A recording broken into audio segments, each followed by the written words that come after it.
প্রারব্ধ কর্মের ফল বলতে গিয়ে একটা সুন্দর প্রসঙ্গ মাথায় আসে।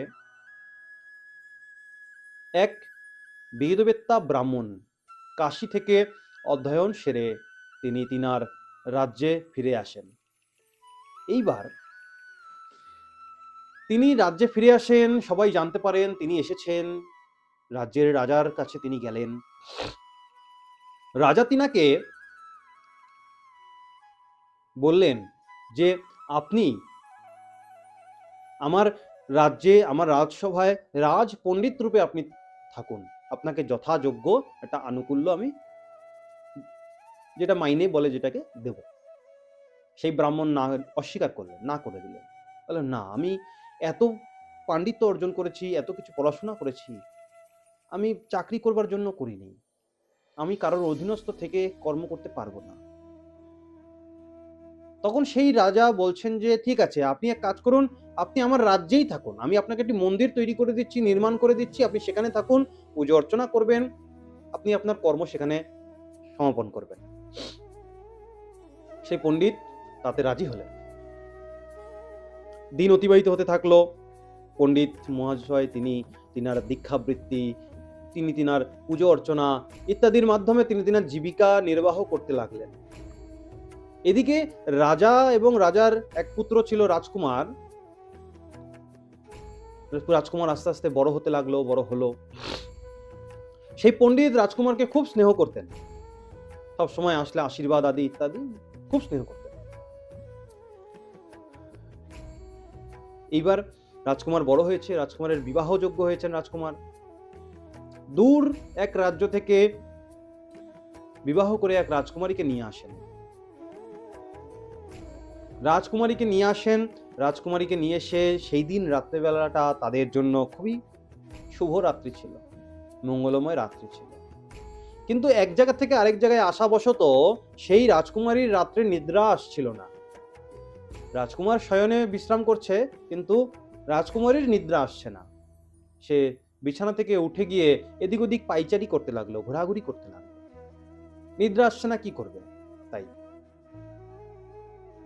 এইবার সেই রাজকুমারী হঠাৎ দেখতে পারল যে রাজকুমার যেই বিছানায় শয়ন করে আছে ঠিক তার নিচে কি যেন বেশ একটা জ্বলজ্বল করছে, চমক দিচ্ছে,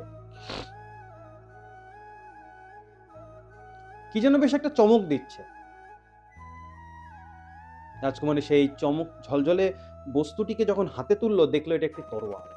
দেখেন, আগেকার সময় রাজারা নিজের তরোয়ালের মধ্যে মণিমাণিক্য লাগিয়ে রাখতেন, এটা শোভা, শোভা, এটা শখ যাকে বলে। রাজকুমারী সেই তরোয়ালটাকে হাতে নিল, কিন্তু এতটা ঝলমল করছে, তার ঝলমলের আলোটা রাজকুমারীর চোখে লাগার সাথে সাথে রাজকুমারী হতভম্ব হয়ে হাত থেকে তার তরোয়ালটা পড়ে গেল। আর পড়লো পড়লো এমন জায়গায় পড়লো, সেই রাজকুমার বিশ্রাম করছে, রাজকুমারের গলার উপর পড়লো। রাজকুমারের সেখানে নিধন হয়ে গেল। এবার রাজকুমারের নিধনে রাজকুমারী তো বড় চিন্তায় পড়ে গেলেন। কি হবে, কি হবে, তিনি কাঁদবেন, চিল্লাবেন, কি করবেন বুঝতে পারছেন না, এদিক ওদিক করছেন। সেই সময়টা যতটা সম্ভব ব্রহ্ম মুহূর্তের সময় এসে দাঁড়িয়েছে। এবার সেই পণ্ডিত, এমন সময় সেই পণ্ডিত প্রতিদিন তিনার নিত্য কর্ম ছিল, রাজবাড়ির পেছনে একটি কুয়ো ছিল, সেখান থেকে তিনি স্নানাদি সেরে মন্দিরে প্রবেশ করতেন। সেই দিনও এসেছেন। স্নান সেরে যখন পণ্ডিত মহারাজ তিনি চলে যাচ্ছেন, রাজকুমারী তিনাকে দেখে চিৎকার করে উঠলেন, বললাম এই ধরো ধরো ধরো ধরো, এই রাজকুমারকে হত্যা করে পালিয়ে গেল, ধরো ধরো ধরো ধরো। চিল্লানো, যেই চিল্লানো সবাই এসে জড়ো হলো। সেই পণ্ডিতকে ধরে নিয়ে আসলো রাজবাড়িতে, রাজসভায়, রাজার সামনে। রাজা মনে মনে ভাবছেন যে আপনি এইরকম কর্ম করলেন। রাজা আবার রাজকুমারীকে জিজ্ঞাসা করছে, তুমি ঠিক তো, ইনিই তো? রাজকুমারী বলছেন, আমি মুখটা তো ঠিক দেখিনি, কিন্তু ইনিই ছিলেন, এটুকু আমি নিশ্চিত। ইনার পোশাক আশাকে বোঝা যাচ্ছে ইনিই ছিলেন।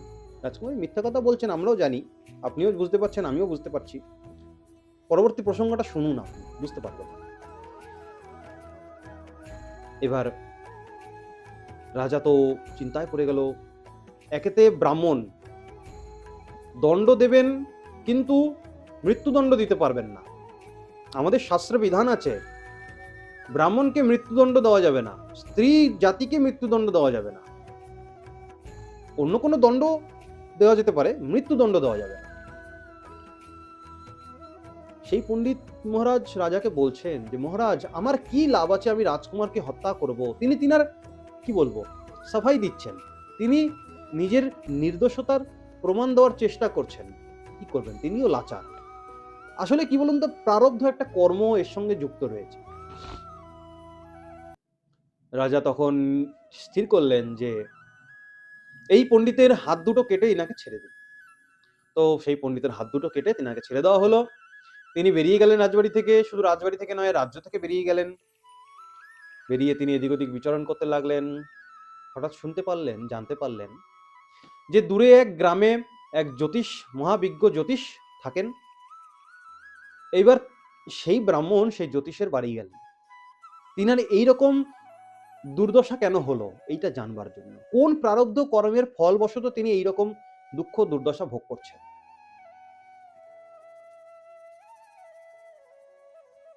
এইবার সেই ব্রাহ্মণের বাড়ি যাওয়াতে ব্রাহ্মণ তখন, সেই জ্যোতিষ ব্রাহ্মণ তখন বাড়ি ছিলেন না।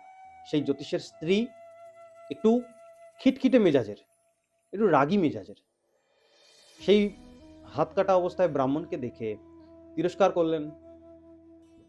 তিরস্কারমূলক বাক্যে বলছেন আর কি চাই, কিসের জন্য এসেছো, এরকম ভাবে কথা গর্জন করে। ব্রাহ্মণ বলছেন আমি এইরকম জ্যোতিষের কথা শুনেছি, তিনি কি এখানেই থাকেন?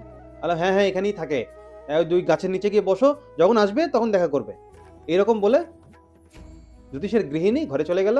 আর সেই ব্রাহ্মণ গাছের তলায় বসে রইল, জ্যোতিষের অপেক্ষা করতে লাগলো। এবার জ্যোতিষ তিনি আসলেন, আসা মাত্রই জ্যোতিষের স্ত্রী তিনার উপর চড়াও হয়েছে। বলে হ্যাঁ, সারাদিন ঘুরে ঘুরে বেড়ানো, এই করা ওই করা, গৃহের প্রতি কোনো মনোনিবেশ নেই, আমার প্রতি কোনো মনোনিবেশ নেই, খালি সারাক্ষণ এদিক ওদিক ঘুরে বেড়ানো, এই করা ওই করা, বাইরের সমস্ত কর্ম করতে পারো, গৃহের কর্ম করতে পারো না একটু, এইরকম ভাবে বিভিন্ন রকম কটু কথা বলে মেজাজ দেখিয়ে তিনি ঘরে চলে গেল। এইবার সেই যে হাত কাটা ব্রাহ্মণকে দেখে জ্যোতিষ বলছেন আসুন এদিকে আসুন, ডাকাতে তিনি আসলেন। এবার ব্রাহ্মণ, হাত কাটা সেই ব্রাহ্মণ বলছেন যে জ্যোতিষ মহারাজ, আপনার কাছে আমি এসেছি নিজের প্রারব্ধ কর্ম জানার জন্য, কিন্তু এখানে এসে দেখি আপনি তো আমার থেকে বড় দুর্দশাগ্রস্ত অবস্থায় রয়েছেন।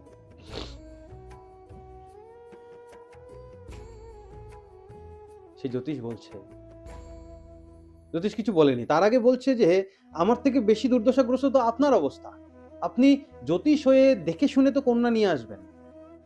এবার জ্যোতিষ বলছে যে আমি দেখে শুনেই নিয়ে এসেছি, 36-এ 36টা গুণই মিলিয়ে নিয়ে এসেছি, তবু আমার কপালে পড়লো। কেন পড়লো? এটা আমার প্রারব্ধ। কিরকম প্রারব্ধ, কিরকম প্রারব্ধ তা বলতে গিয়ে বলছেন সেই জ্যোতিষ ব্রাহ্মণ যে গত পূর্বজন্মে জ্যোতিষ পূর্বজন্মে ছিল একজন কাক, আর তার স্ত্রী যে এত খিটখিটে মেজাজি, সে হচ্ছে গাধা। কি হয়েছে, গত জন্মে আমার স্ত্রী তো গাধা ছিল, সে তার মালিকের ভার বহন করতে করতে তার পিঠের মধ্যে একটা ঘা প্যাঁচড়া টাইপের হয়ে গিয়েছিল, ঘা প্যাঁচড়া ধরনের একটা কিছু হয়েছিল। তো আমি কাক হয়ে, কাক তো ঝাড়ুদার পাখি, কাক এইসব দেখলে তার জিভটা একটু লকলক করে, সে তার ঠোঁটটা দিয়ে সেই গাধার পিঠের মধ্যে ঠক ঠক ঠক ঠক করতে থাকতো সবসময়। তার ঘাটা আরো বড় হতে লাগলো, দিনের পর দিন এরকম করতে করতে একদিন কি হয়েছে, একটা ঠকঠক করতে করতে গাধার পিঠের হাড় পর্যন্ত দেখা যাচ্ছিল তার ঠকঠকানিতে, এরকম হয়ে গেছে তার গোটা পেস্টাটা। কাকের ঠোঁটটা গাধার হাড়ের মধ্যে বিঁধে গেল। এবার হাড়ের মধ্যে যখনই বিঁধে গেল, গাধাটা তো যন্ত্রণায় ছটপট করতে লাগলো।